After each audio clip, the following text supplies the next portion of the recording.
Pautang daw po si Mama. Bayaran niya daw po sa katapusan.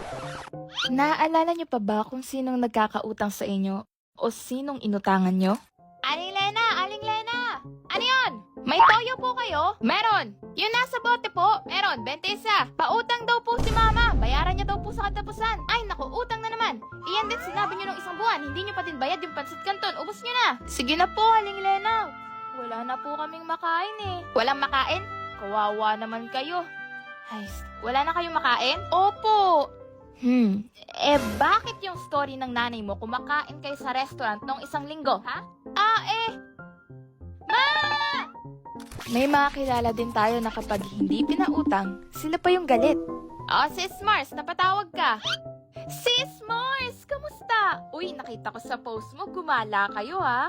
Grabe, iba na talaga asensado. Sama mo naman kami next time.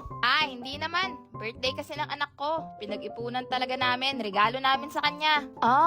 Sis Mars, baka naman may 5K ka dyan. Panggatas lang ni Junjun at pambili ng school supplies.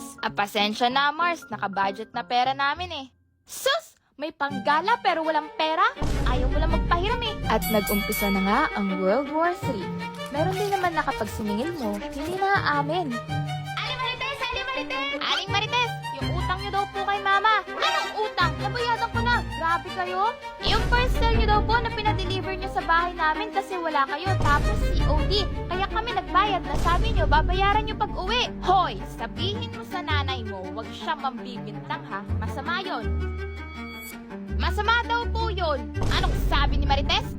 Ikaw, anong utang moments mo?